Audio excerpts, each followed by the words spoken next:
Hey my dear guys, welcome to the sessions of the CA Intermediate Paper number 1 Advanced Accounting. നമ്മൾ discuss ചെയ്തുകൊണ്ടിരിക്കുന്ന A16 borrowing cost എന്ന് പറയുന്ന ഒരു accounting സ്റ്റാൻഡേർഡാണ്.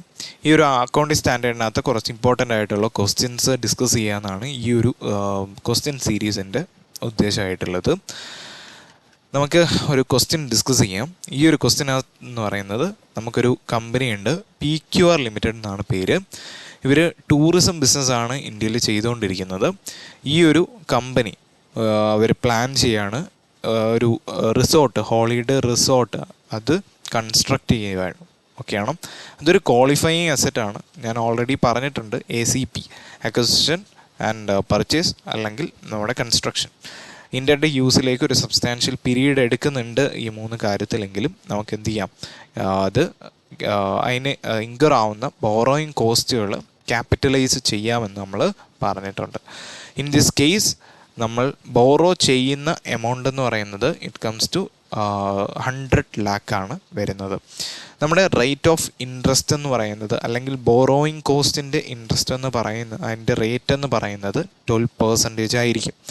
ഇനി സംഭവിച്ചത് പറയുകയാണെങ്കിൽ 40 lakh നമ്മൾ ഡിസ്ബേഴ്സ് ചെയ്തു 1st April 2022 നമ്മൾ യൂട്ടിലൈസ് അല്ലെങ്കിൽ നമ്മുടെ ആ ഒരു വർക്കിലേക്ക് എടുത്തിട്ടുണ്ട്.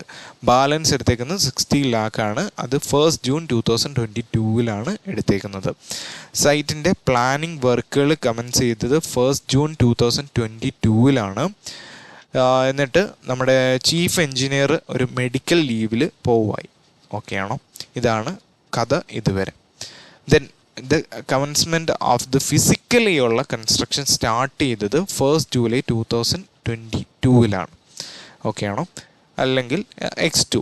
ഓക്കെ, നമ്മൾ മനസ്സിലാക്കേണ്ട കാര്യം, എപ്പോഴാണ് നമ്മുടെ കമൻസ്മെൻറ്റ് ഓഫ് ക്യാപിറ്റലൈസേഷൻ സ്റ്റാർട്ട് ചെയ്യുന്നത് എന്നൊരു ക്വസ്റ്റ്യൻ്റെ വളരെ ഇമ്പോർട്ടൻ്റ് ആയിട്ടുള്ള കുറച്ച് ഡേറ്റുകളാണ് മുകളിൽ എന്ത് ചെയ്തിരിക്കുന്നത്, തന്നിരിക്കുന്നത്. ഓക്കെയാണോ? ദെൻ ഈ വർക്ക് നമ്മൾ കണ്ടിന്യൂ ചെയ്തത് 13th September 2022 അല്ലെങ്കിൽ X2 വരെയാണ്. ആൻഡ് അത് കഴിഞ്ഞിട്ട് എന്ത് ചെയ്തു, ആക്ടിവിറ്റീസ് എല്ലാം സ്റ്റോപ്പ് ചെയ്തു. എന്തുകൊണ്ടാണ്? ലാൻഡ് സ്ലൈഡ് അവിടെ സംഭവിച്ചു എന്ന് വെച്ചിട്ട്. എന്നിട്ട് റോഡിൽ കാര്യങ്ങളൊക്കെ ബ്ലോക്കായി. ഗവൺമെൻറ് എന്ത് ചെയ്തു, അവരുടെ മെഷീനറീസ് ബ്ലോക്കിലായിരുന്നത് ക്ലിയർ ചെയ്ത് എന്ത് ചെയ്യുന്നു, നമുക്ക് 31st December 2022 എല്ലാം ഓക്കെ ആക്കി തന്നു. ഓക്കെയാണോ? Then the construction activities 1st July 2023 അല്ലെങ്കിൽ X3 സ്റ്റാർട്ട് ചെയ്തു. ദെൻ ഫൈനലി ഉള്ള നമ്മളുടെ കംപ്ലീഷൻ സംഭവിച്ചിരിക്കുന്നതെന്ന് പറയുന്നത്, ക്വസ്റ്റ്യൻ തന്നിരിക്കുന്നത് കംപ്ലീറ്റ് ചെയ്തു എന്ന് 28th February 2023 അല്ലെങ്കിൽ X3 തീർത്തു എന്നാണ് പറയുന്നത്.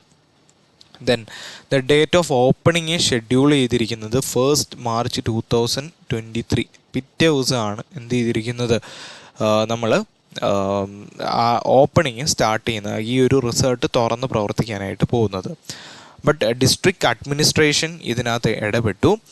ഇടപെട്ടിട്ട് പറഞ്ഞു, കുറച്ച് സേഫ്റ്റി മെഷേഴ്സ് നിങ്ങൾ എന്ത് ചെയ്യുന്നില്ല, പാലിക്കുന്നില്ല, അതെന്ത് ചെയ്യണം, ഇൻസ്റ്റാൾ ചെയ്യണം. അങ്ങനെ ഇൻസ്റ്റാൾ ചെയ്തത് 16th March 2023 ഓക്കെയാണോ? നമ്മുടെ ക്വസ്റ്റ്യൻ ഇത്രയും കഥ പറഞ്ഞിട്ട് എന്താണ് നമ്മുടെ അടുത്ത് ചോദിച്ചിരിക്കുന്നത്? നമ്മുടെ അടുത്ത് ചോദിച്ചേക്കുന്നത് എത്ര എമൗണ്ട് ആണ് നിങ്ങൾ എന്ത് ചെയ്യേണ്ടത്, ക്യാപിറ്റലൈസ് ചെയ്യേണ്ടത്. എന്താണ് ചെയ്യേണ്ടത്? ക്യാപിറ്റലൈസ് ചെയ്യേണ്ടത് in the situations of the land slide ഒരു കോമൺ ആയിട്ടുള്ള കാര്യമല്ല. ഓക്കെയാണോ? ഇതൊരു അബ്നോർമൽ ആയിട്ടുള്ള കാര്യമാണ്. ആൻഡ് അഡ്മിനിസ്ട്രേറ്റീവ് ഓഫീസ് അവർ പറയുന്ന ഈ ഒരു അഡ്മിനിസ്ട്രേറ്റീവ് വർക്ക് എന്ന് പറയുന്നത് എന്താണ്, അതൊരു മൈനറായിട്ടുള്ള കാര്യമാണ്, ഒരു ചെറിയൊരു കാര്യമാണ് എന്ന സിറ്റുവേഷനും. അടുത്തതെന്ന് പറയുന്നത്, ഈ ഒരു ലാൻഡ് സ്ലൈഡ് നടന്നു, ഷിംലയാണല്ലോ, സ്വാഭാവികമായിട്ടും നടക്കുന്ന കോമൺ ആയിട്ടൊരു ഇഷ്യൂ ആണ്. ആൻഡ് നമ്മുടെ ഇതുമായി ബന്ധപ്പെട്ട് നിൽക്കുന്ന ഡിസ്ട്രിക്ട് അഡ്മിനിസ്ട്രേറ്റീവ് ഓഫീസുമായി ബന്ധപ്പെട്ട അപ്രൂവൽ, അതിൻ്റെ ഡിലേ എന്ന് പറയുന്നത് ഒരു മേജറായിട്ടുള്ള കാര്യമാണ് എന്നാണ് ക്വസ്റ്റ്യൻ എന്ത് ചെയ്യുന്നത്, ഡീല് ചെയ്യുന്നത്. ഓക്കെ ആണോ? യെസ്. ഓക്കെ, അപ്പം നമ്മൾ എന്തൊക്കെയാണ് പഠിച്ചിട്ടുള്ളത്? നമ്മൾ പഠിച്ചേക്കുന്നതെന്ന് പറയുന്നത് നമ്മളുടെ ക്യാപിറ്റലൈസേഷൻ എപ്പോൾ സ്റ്റാർട്ട് ചെയ്യണം, 3 കണ്ടീഷൻസ്. നമ്മുടെ ആക്ടിവിറ്റി സ്റ്റാർട്ട് ചെയ്തിരിക്കണം, നമ്മളുടെ ബോറോയിങ് കോസ്റ്റ് ഇൻകർ ചെയ്തിരിക്കണം, നമ്മളുടെ എന്ത് ചെയ്യണം, ആ ഒരു എക്സ്പെൻഡിച്ചർ, അതുമായി ബന്ധപ്പെട്ട എക്സ്പെൻഡിച്ചർ ഇൻകർ ആയിരിക്കണം. ഈ 3 കണ്ടീഷൻസാണ് നമ്മൾ എന്ത് ചെയ്തിരിക്കുന്നത്, പഠിച്ചിരിക്കുന്നത്. അങ്ങനെ ഒരു സിറ്റുവേഷൻ 3ഉം സാറ്റിസ്ഫൈ ചെയ്യുവാണെങ്കിൽ നിങ്ങൾ എന്ത് ചെയ്തിരിക്കണം, നിങ്ങളുടെ ക്യാപിറ്റലൈസേഷൻ സ്റ്റാർട്ട് ചെയ്തിരിക്കണം. ഇൻട്രസ്റ്റ് അല്ലെങ്കിൽ ബോറോയിങ് കോസ്റ്റുകൾ with respect to that borrowings അതെന്ത് ചെയ്യണം, നിങ്ങൾ P&Lനകത്ത് എക്സ്പെൻഡിച്ചേഴ്സ് ആയിട്ട് കളയണ്ട, നിങ്ങൾ ക്യാപിറ്റലൈസ് ചെയ്തിരുന്നാൽ മതി. ഓക്കെയാണോ? ഇനി ഈ ഒരു കേസിനകത്ത് സസ്പെൻഷനും വന്നിട്ടുണ്ട്. സസ്പെൻഷൻ എപ്പോഴാണ്, ആക്റ്റീവായിട്ടുള്ള ഡെവലപ്മെൻറ്റ് എപ്പോഴാണോ സ്റ്റോപ്പ് ചെയ്യുന്നത്, അത് ഒരു അബ്നോർമൽ റീസൺ ആണെങ്കിൽ, അതെന്ത് ചെയ്യുന്നു, അൺകൺട്രോളബിൾ ആയിട്ടുള്ള ഒരു അൺഎക്സ്പെക്റ്റഡ് ആയിട്ടുള്ള ഒരു റീസൺ ആണെങ്കിൽ നമ്മൾ എന്ത് ചെയ്യും, നമ്മൾ ആ ക്യാപിറ്റലൈസേഷൻ ഒരു ഷോർട്ടർ പീരീഡ്, ആ ഒരു ഇൻകർ ചെയ്യുന്ന പീരീഡിൽ ഇത് P&Lനകത്തോട്ട് വിടും. ക്യാപിറ്റലൈസേഷൻ എന്ത് ചെയ്യും, അവിടെ വെച്ച് പോസ് ചെയ്യുകയാണ് ചെയ്യുന്നത്, അല്ലെങ്കിൽ സസ്പെൻഡ് ചെയ്യുകയാണ് ചെയ്യുന്നത്. ഇനി നിങ്ങളുടെ ഇൻറ്റൻഡഡ് യൂസിനായിട്ട് റെഡി ഫോർ യൂസ് ആവുകയാണെങ്കിൽ നിങ്ങൾ എന്ത് ചെയ്തിരിക്കണം, നിങ്ങളുടെ ക്യാപിറ്റലൈസേഷൻ അവിടെ വെച്ച് സ്റ്റോപ്പ് ചെയ്തിരിക്കണം.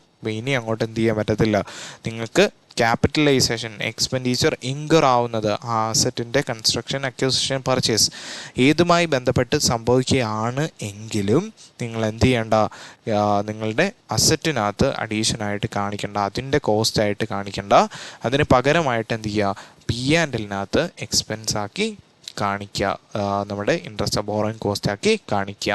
അപ്പം ഈ 3 കണ്ടീഷൻസും സാറ്റിസ്ഫൈ ചെയ്യുന്ന അല്ലെങ്കിൽ 3 സിറ്റുവേഷൻസിനെയും ബേസ് ചെയ്തിട്ടുള്ള ഒരു ക്വസ്റ്റ്യനാണ് ഇതെന്ന് പറയുന്നത്. കുറച്ച് ട്രിക്കിയാണ്. ചില ഏരിയയിൽ നമുക്ക് ഏത് എടുക്കണം എന്നുള്ള ഡിസിഷൻ മേക്കിങ്ങിൻ്റെ പ്രോബ്ലം ഉണ്ടായിരിക്കാം. യെസ്, ഈ ഒരു സിറ്റുവേഷൻ നോക്കുകയാണെങ്കിൽ എന്താണ് സംഭവിച്ചിരിക്കുന്നത്, ജസ്റ്റ് ഓക്കെ, ഇതാണ് അതിൻ്റെ ഒരു സമ്മറി ആയിട്ടുള്ളത്. നമ്മളുടെ ബോറോയിങ് ഇൻകർ ചെയ്തിരിക്കുന്നത് എത്ര രൂപയാണ്, 100 lakh ആണ്. ഓക്കെ ആണോ, 100 lakh ആണ്. ഇനി കമൻസ്മെൻറ്റ് സ്റ്റാർട്ട് ചെയ്തിരിക്കുന്നത് 1st June 2022 അയ്യോ, അങ്ങനെ എപ്പോൾ എടുക്കാൻ പറ്റും എന്ന് ചോദിക്കുകയാണെങ്കിൽ ക്വസ്റ്റ്യൻ എന്ത് ചെയ്തിട്ടുണ്ട്, പറഞ്ഞിട്ടുണ്ട്. എന്ത് ചെയ്തിട്ടുണ്ട്, അവരുടെ സൈറ്റിൻ്റെ പ്ലാനിങ് ആക്ടിവിറ്റി എന്ത് ചെയ്തിട്ടുണ്ട്, സ്റ്റാർട്ട് ചെയ്തിട്ടുണ്ട് എന്ന് പറഞ്ഞിട്ടുണ്ട്. അങ്ങനെ പറയുകയാണെങ്കിൽ ഞാൻ ഓൾറെഡി പറഞ്ഞിട്ടുണ്ട്, നിങ്ങളാണെങ്കിൽ പ്ലാനിങ് സ്റ്റേജ് ആണെങ്കിലും നിങ്ങൾക്ക് അതെന്ത് ചെയ്യാം, കമൻസ്മെൻ്റ് ആയിട്ട് കൺസിഡർ ചെയ്യാം. ഒരു ആക്റ്റീവ് ഡെവലപ്മെൻറ്റ് അല്ലെങ്കിൽ ഒരു എക്സ്പെൻഡിച്ചർ നിങ്ങൾ ഇൻകർ ചെയ്യുകയാണെങ്കിൽ, ആക്റ്റീവ് ഡെവലപ്മെൻറ്റ് ഒരു സ്റ്റാർട്ടിങ് സ്റ്റേജ് ആണെങ്കിൽ അത് പ്ലാനിങ്ങും അതിനകത്ത് എന്ത് ചെയ്യും, ഇൻക്ലൂഡഡ് ആയിരിക്കും. ഫിസിക്കലി ഉള്ള കൺസ്ട്രക്ഷൻ മാത്രമായിരിക്കത്തില്ല നമ്മൾ എന്ത് ചെയ്യുന്നത്, കൺസിഡർ ചെയ്യുന്നത്. ഇനി ഇത് എവിടം വരെ കണ്ടിന്യൂ ചെയ്തു, 13th September 2022 വരെ കണ്ടിന്യൂ ചെയ്തു. ഓക്കെ ആണോ, കുഴപ്പമൊന്നുമില്ല. ജൂൺ, ജൂലൈ, ഓഗസ്റ്റ്, സെപ്റ്റംബർ അങ്ങനെയുള്ള 4 months എന്തുണ്ടായിരുന്നു, നമ്മളുടെ അസറ്റിൻ്റെ കൺസ്ട്രക്ഷൻ പ്രോപ്പറായി നടക്കുന്നുണ്ടായിരുന്നു. ഓക്കെ ആണോ. എന്നിട്ട് എന്താ സംഭവിച്ചത്, 1st January 2023 നമ്മൾ എന്ത് ചെയ്തു, നമ്മളുടെ വർക്ക് സ്റ്റാർട്ട് ചെയ്തു. അപ്പം ഒക്ടോബർ, നവംബർ, ഡിസംബർ 3 മാസമായിരുന്നു എന്തുണ്ടായിരുന്നത്, ഇവിടെ പ്രശ്നം ഉണ്ടായിരുന്നത്. ഓക്കെ ആണോ. ഇനി 28th February 2023 നമ്മളുടെ ആക്ടിവിറ്റീസ് നമ്മൾ എന്ത് ചെയ്തു, കംപ്ലീറ്റ് ചെയ്തു. ഇതിന് മേജറാണോ അല്ലെങ്കിൽ ഒരു ഇമ്പോർട്ടൻ്റ് അല്ലാത്ത ഒരു മൈനറായിട്ടുള്ള ചെറിയ കാര്യമാണോ എന്നതിൻ്റെ ബേസിലായിരിക്കും ബാക്കിയുള്ള എന്ത് ടൈമിലെ അത് ഇൻട്രസ്റ്റ് P&L വിടണോ ക്യാപിറ്റലൈസ് ചെയ്യണോ എന്നുള്ള ഡൗട്ട് നമുക്ക് വരുന്നത്. ഓക്കെ ആണോ. ദെൻ പെർമിഷൻ നമുക്ക് എന്നാണ് കിട്ടുന്നത്, 16th March 2023. ഇവിടെ ഒരു 15 അല്ലെങ്കിൽ ഒരു ഹാഫ് മന്തിൻ്റെ ഡിലേ ആണ് സംഭവിച്ചിരിക്കുന്നത്. ഓക്കെ ആണോ. 2 months എന്ത് ചെയ്തിട്ടുണ്ട്, നമ്മളുടെ റെസ്യൂം ചെയ്തിട്ട് നമ്മൾ എന്ത് ചെയ്തിട്ടുണ്ട്, വർക്ക് ചെയ്തിട്ടുണ്ട്. ഓക്കെ ആണോ. നമ്മുടെ ഒന്നാമത്തെ ചോദ്യം, ഇതൊരു കോമൺ ആയിട്ടുള്ള ഇഷ്യൂ അല്ല, നോട്ട് എ കോമൺ ഇഷ്യൂ. അവിടെ ലാൻഡ് സ്ലൈഡ് നടക്കുന്ന എന്തല്ല കോമൺ ആയിട്ടുള്ള ഒരു ഇഷ്യൂ അല്ല.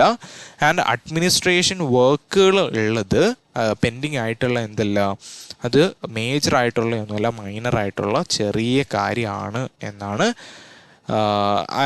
സിറ്റുവേഷൻ നമുക്ക് തരുന്നത്. ഓക്കെ ആണോ? ഇഫ് ഇങ്ങനെയാണ് എങ്കിൽ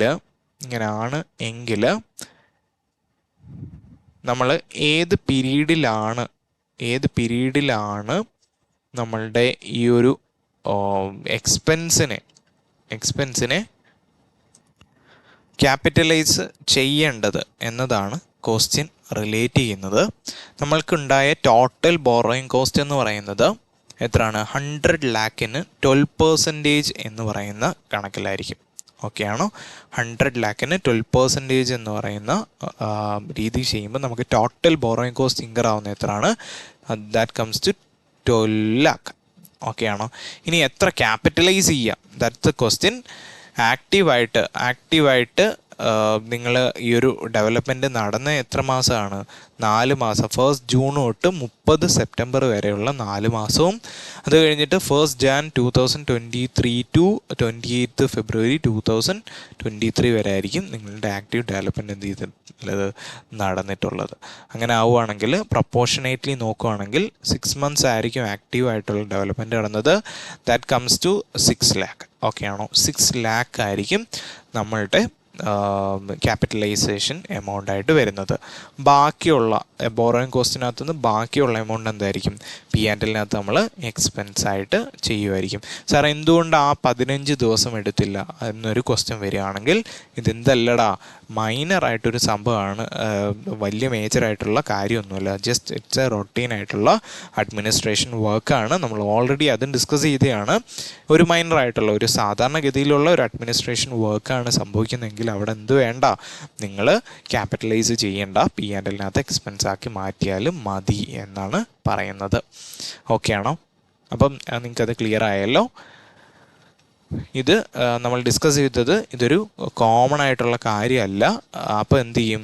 നമ്മളുടെ കോമൺ അല്ലാത്തത് കൊണ്ട് തന്നെ നമ്മളുടെ സസ്പെൻഷൻ ഓഫ് ക്യാപിറ്റലൈസേഷൻ സംഭവിക്കും. എന്ന് മുതൽ നമ്മുടെ 13th September ഓൺവേർഡ്സ് അങ്ങോട്ട് പോയിട്ട് നമ്മളുടെ 1 Jan വരെ ആ ഒരു പീരീഡ് എന്താണ്? സസ്പെൻഡായി കിടക്കുന്ന പീരീഡാണ്. ഓക്കെ ആണോ? മനസ്സിലാവുന്നുണ്ടോ? ഈ ഒരു പീരീഡ് എന്ന് പറയുന്നത് സസ്പെൻഡായിട്ട് കിടക്കുന്ന പീരീഡാണ്. ആ ഒരു സസ്പെൻഡായിട്ട് കിടക്കുന്ന പീരീഡിൽ നിങ്ങൾ എന്ത് ചെയ്യരുത്? ക്യാപിറ്റലൈസേഷൻ ചെയ്യരുത്. ഓക്കെ. അടുത്തത് ഇനി കോമൺ ആയിട്ടുള്ള ഒരു ഇഷ്യൂ ആണ് ഈ ലാൻഡ് സ്ലൈഡിങ് എന്ന് പറയുന്നത്. ഈ ഒരു ലാൻഡ് സ്ലൈഡിങ്ങിനകത്ത് പ്രത്യേകിച്ച് കാര്യമൊന്നുമില്ല. നിങ്ങളാണെങ്കിൽ എന്ത് ചെയ്താൽ മതി, ഇതുമായി ബന്ധപ്പെട്ട് എന്താണോ വരുന്നത് ആ ഒരു പീരീഡിൽ വരുന്നത് എന്ത് ചെയ്യുക, നിങ്ങൾ ക്യാപിറ്റലൈസ് ചെയ്യണം. ഇതൊരു കോമൺ ആയിട്ടുള്ള എന്താണ് ഒരു ഇഷ്യൂ ആണ്. നിങ്ങൾ അതിനകത്ത് സസ്പെൻഷൻ്റെ കാര്യമൊന്നും നോക്കണ്ട. അങ്ങനെ ആണെങ്കിൽ നിങ്ങൾ എന്ത് ചെയ്യുക, അതോടൊപ്പം പറഞ്ഞിട്ടുണ്ട് ഇതെന്താണ് ഒരു മേജറായിട്ടുള്ള അഡ്മിനിസ്ട്രേഷൻ വർക്കുമാണ്. അങ്ങനെ ആണെങ്കിൽ നമ്മളുടെ ക്യാപിറ്റലൈസേഷൻ നമ്മൾ ചെയ്യേണ്ടത് ആക്റ്റീവായിട്ട് പോകുന്ന 4 മാസമുണ്ട്. അത് കഴിഞ്ഞിട്ടുണ്ടാവുന്ന ഒരു പീരീഡ് ഉണ്ട്, ലാൻഡ് സ്ലൈഡിങ് ആണ്. ഇതൊരു കോമൺ ആണ്, നമുക്കറിയാവുന്ന കാര്യമാണ്. ദെൻ 2 months ഉണ്ട്. 2 months എന്താണ്? 2 months എന്ന് പറയുന്നത് നമ്മുടെ ആ ഒരു ആക്ടിവിറ്റീസ് വീണ്ടും ആക്റ്റീവ് ഡെവലപ്മെൻറ്റ് നടന്നൊരു ടൈമാണ്. ദെൻ ഒരു മേജർ അഡ്മിനിസ്ട്രേഷൻ വർക്ക് ഉണ്ട്. അപ്പോൾ ക്യാപിറ്റലൈസേഷൻ സ്റ്റോപ്പ് ചെയ്യേണ്ട ഒരു പീരീഡ് എന്ന് പറയുന്നത് അതിന് ശേഷമായിരിക്കും. സോ നമ്മളുടെ ടോട്ടൽ ബോറോയിങ് കോസ്റ്റ് വരുന്നതെന്ന് പറയുന്നത് എത്ര ആയിരിക്കും? നമ്മളുടെ ബോറോയിങ്സ് 100 ലക്ഷമായിരിക്കും വരുന്നത്. ഈ 100 ലക്ഷത്തിന് 12% ആയിരിക്കും വരുന്നത്. അപ്പോൾ total borrowing cost comes to 12 lakh ആയിരിക്കും നമ്മളുടെ ബോറോയിങ് കോസ്റ്റ് ഇൻകർ ചെയ്യുന്നത്. ഇനി എത്ര ക്യാപിറ്റലൈസേഷൻ ചെയ്യണമെന്ന് ചോദിച്ചു കഴിഞ്ഞാൽ ഇവിടെ ഒരു 4 ഉണ്ട്, 3 ഉണ്ട്, 2 ഉണ്ട് ആൻഡ് ഹാഫ് ഉണ്ട്. ഓക്കെ ആണോ? അങ്ങനെ വരുമ്പോഴത്തേന് എത്ര വരും? 9.5 മന്ത്സ് ആയിരിക്കും വരുന്നത്. ആ പ്രൊപ്പോർഷനേറ്റ്ലി 9,50,000 റുപ്പീസ് ആയിരിക്കും നമ്മൾ എന്ത് ചെയ്യുന്നത്, അസറ്റിൻ്റെ അഡീഷനായിട്ട് ബോറോയിങ് കോസ്റ്റിനെ കൺസിഡർ ചെയ്യുന്നത്. ബാക്കിനെ എന്ത് ചെയ്യും, നമ്മളുടെ ഇൻട്രസ്റ്റ് എക്സ്പെൻസ് ആക്കി P&Lനകത്ത് വിടും. എത്ര ആയിരിക്കും വരുന്നത്, 12 മന്ത്സിൽ നിന്ന് 9.5 കുറയ്ക്കുമ്പോൾ 2.5, അങ്ങനെ 2,50,000 രൂപയായിരിക്കും നമ്മൾ എന്ത് ചെയ്യേണ്ടത്, P&Lനകത്ത് കാണിക്കേണ്ടത്. ഓക്കെ ആണോ? ഓക്കെ, നിങ്ങൾ ഓർത്തിരിക്കേണ്ട കാര്യം എന്ന് പറയുന്നത് നമ്മളുടെ ആക്റ്റീവ് ഡെവലപ്മെൻറ്റ് നടക്കുന്ന ടൈമും ആൻഡ് ഇപ്പം ഒരു കോമൺ ആയിട്ടുള്ള അല്ലെങ്കിൽ നമുക്കറിയാവുന്ന ഒരു ഇഷ്യൂ ആണ് എങ്കിൽ എന്ത് ചെയ്യണ്ട, നമ്മളുടെ ക്യാപിറ്റലൈസേഷൻ നിർത്തണ്ട എന്നുള്ള കാര്യമാണ്. അത് മാറും, നമുക്കറിയാവുന്ന കാര്യമാണ്. അപ്പം അത് റിലേറ്റ് ചെയ്തിട്ടാണ് ക്വസ്റ്റ്യൻ വരുന്നത്. പിന്നെ മേജർ ആയിട്ടുള്ളതാണെങ്കിൽ അവിടെ എന്ത് ചെയ്യത്തില്ല, ക്യാപിറ്റലൈസേഷൻ സ്റ്റോപ്പ് ചെയ്യത്തില്ല. ഓക്കെ ആണോ? സ്റ്റോപ്പ്, സസ്പെൻഷൻ, കമൻസ്മെൻറ്റ്, ഈ 3 കാര്യങ്ങളും ഇതിനകത്ത് എന്ത് ചെയ്യുന്നുണ്ട്, ഡീൽ ചെയ്യുന്നുണ്ട്. നമ്മൾ ഓൾറെഡി ഡിസ്കസ് ചെയ്ത ഏരിയാസിൻ്റെ ആപ്ലിക്കേഷനാണ് ഇവിടെ എന്ത് ചെയ്തിരിക്കുന്നത്, സംഭവിച്ചിരിക്കുന്നത്. ഓക്കെ ആണോ? 6 lakh ആൻഡ് 9,50,000, 9,50,000. ഓക്കെ ആണോ? നമ്മൾ എക്സാമിന് എഴുതുമ്പോഴും 3 കാര്യങ്ങളും വന്നിരിക്കുന്നതുകൊണ്ട് എന്ത് ചെയ്യണം, 3 കാര്യത്തെ കുറിച്ചിട്ടും ക്വസ്റ്റിനകത്ത് ആൻസർ എഴുതുമ്പോൾ എന്ത് ചെയ്യണം, എഴുതിയിരിക്കണം. എന്നാൽ മാത്രമേ നമുക്ക് എന്ത് കിട്ടത്തുള്ളൂ, മാർക്ക് കിട്ടത്തുള്ളൂ. ജസ്റ്റ് ഈ ഒരു കാൽക്കുലേഷൻ മാത്രം ചെയ്തിട്ട് കാര്യമില്ല. എന്താണ് നമ്മളുടെ അക്കൗണ്ടിങ് സ്റ്റാൻഡേർഡ് പറയുന്നത് അത് നമ്മൾ എന്ത് ചെയ്യുക, ഭയങ്കര വലിയ വൈഡായിട്ട് എഴുതുമൊന്നും വേണ്ട. ജസ്റ്റ് എന്താണ് ഈ ക്വസ്റ്റിനകത്ത് പറഞ്ഞിരിക്കുന്ന കണ്ടീഷനകത്തുള്ളതെന്ന് വെച്ചാൽ എന്ത് ചെയ്യുക, ജസ്റ്റ് പറയുക. ഓക്കെ ആണോ? ഓക്കെ, അപ്പോൾ ആ ഒരു ക്വസ്റ്റ്യൻ ഇതാണ് ഡീൽ ചെയ്യുന്നത്. 3 കാര്യങ്ങൾ. When comments and the suspension പീരീഡിൽ എന്താണ് ചെയ്യുന്നത്, സസ്പെൻഷൻ വേണോ വേണ്ടയോ, ഇനി ക്യാപിറ്റലൈസേഷൻ സ്റ്റോപ്പ് ചെയ്യണോ വേണ്ടയോ. ഇറ്റ്സ് ആൾ അബൌട്ട് നിങ്ങളുടെ കോൺസെപ്റ്റ് ക്ലാരിറ്റി. അതിൽ നിന്ന് വരുന്നൊരു ജഡ്ജ്മെൻറ്റ് മാത്രമായിരിക്കും എന്തെന്ന് പറയുന്നത്, ഈ ഒരു ക്വസ്റ്റ്യനകത്ത് ആൻസർ എന്ന് പറയുന്നത്. ഓക്കെ ആണോ? Yes, fine.